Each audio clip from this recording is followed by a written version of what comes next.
Do all that in just a few minutes. All right, Beth, thanks. So let's get to your top headlines. These stories are real, new now. With Missouri's primary approaching, someone might be knocking on your door soon, campaigning for a certain candidate. Some canvassers are already getting started. We'll tell you what to expect. Plus, what Greene County is doing to keep inmates here while a new jail building is under construction. And the latest on the coronavirus, its threat level now at very high. What that means for the world and for you here in Southwest Missouri. Ozarks Fox News at 9 starts right now. Real, new, now. This is Ozarks Fox News at 9. Good evening. Thanks for joining us for Ozarks Fox News at 9. I'm Jennifer Abreu. John has the night off. Well, Missouri's presidential primary is less than 2 weeks away. And here in Springfield, volunteers from Bernie Sanders and Pete Buttigieg's campaigns are trying to guarantee your vote. Earlier today, our David Chasanoff met with two canvassers as they made their rounds. David, what were they doing today and where were they? What did you find out? Well, Jen, the volunteer from Bernie's campaign was knocking on doors and handing out flyers near the Art Museum. And 10 minutes down the road from there, Mayor Pete's volunteer was making phone calls.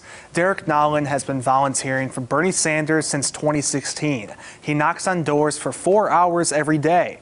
Nolan says Springfield has more Bernie supporters than you might think. Occasionally, someone who isn't interested in Sanders' campaign will shut the door on him or not answer at all. Regardless, he says he tries to be respectful to everyone.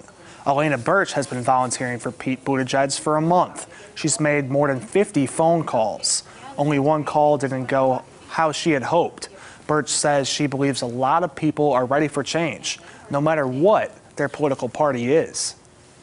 I think a lot of people are very anxious about the way things are being run right now, and there's a lot of motive to move to action, to change, and to go with somebody that might not be your typical choice just because it's not been working or because you don't agree with it. We're not going door to door to argue politics with people. We're going door to door to have conversations.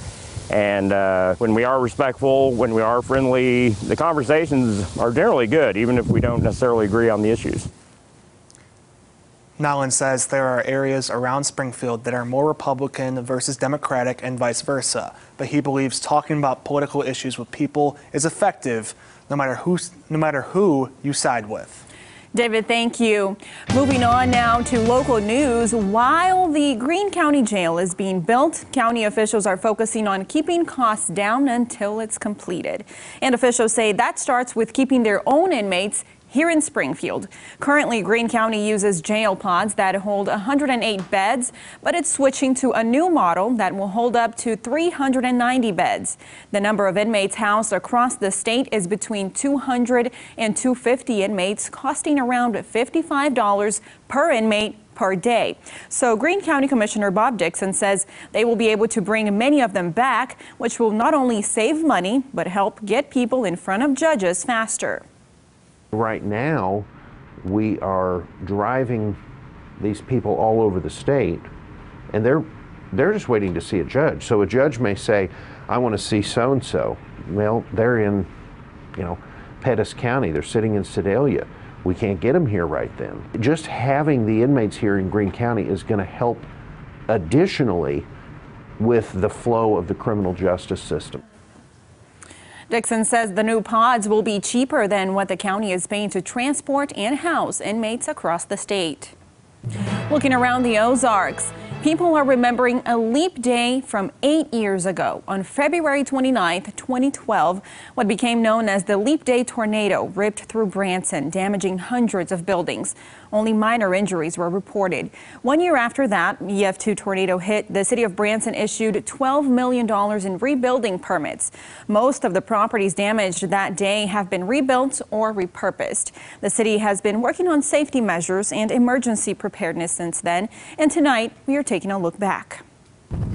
This is what Branson looked like after the EF2 tornado on February 29, 2012. The Leap Day tornado damaged more than 600 buildings. This is Highway 76 in front of Taco Bell, which is still there today. The tornado and strong winds carrying debris, some nearly missing a home. Here is the heavy damage left behind on that day in front of a hotel in that same location today. Debris blocking Highway 76 in front of Walmart on that February 29th. And what it looks like now. Utility poles toppled over, blocking traffic on Taney Street in Mount Branson. A Walmart sign destroyed in front of the shopping center. Here's that same location today.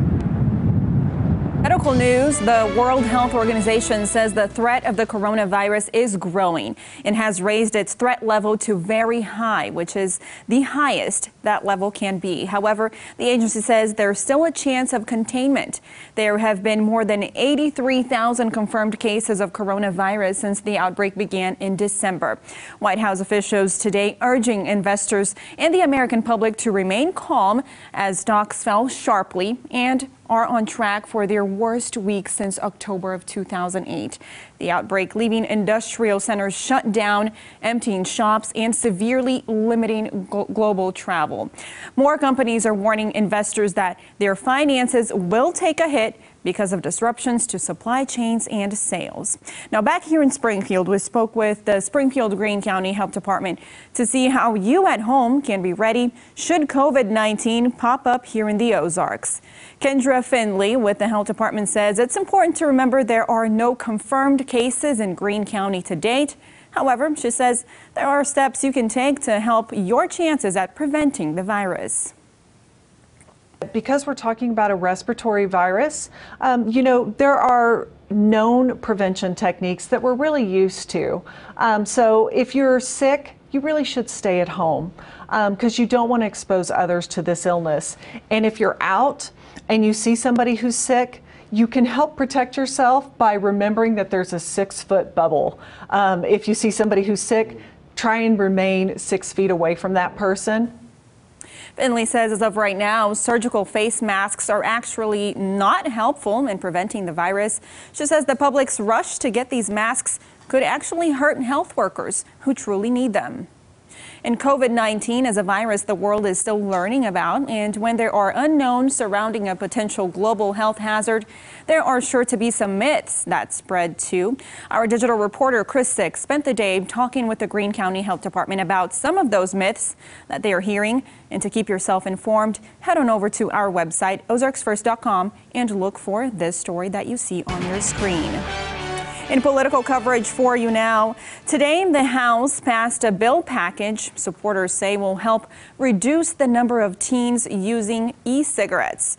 This as the U.S. Surgeon General has declared teen smoking rates an epidemic.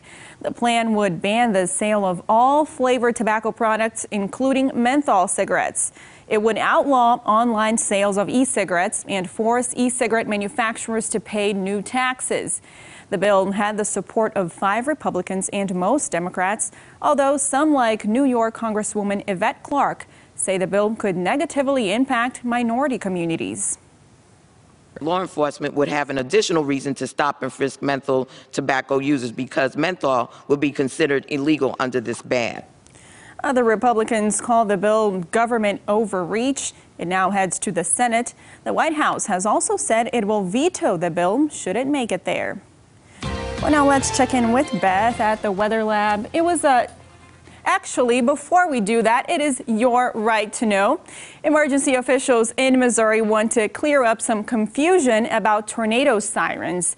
The State Emergency Management Association shared on social media those sirens are meant to warn people who are outside. And according to the agency, the siren means anyone who is outside should be paying close attention to weather conditions.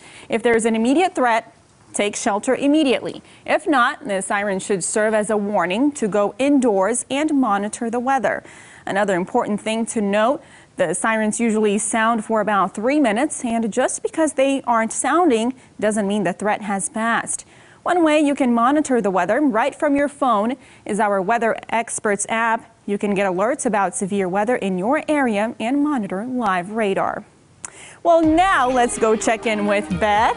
We had a pretty nice day today, Beth, and Saturday is looking even better. You know, if John were here, I would say that he could go golfing tomorrow because it's just going to be that nice. Temperatures are going to be in the 60s, lots of sunshine. It is going to be a little bit breezy, and some good news is we keep the 60s through the entire weekend and into the beginning of next week. We've also got some unsettled weather and some rain chances to talk about. We'll do that right after the break. You're watching Ozarks Fox News at 9 with John Adams, Jennifer Abreu, and weather with meteorologist Beth Finello.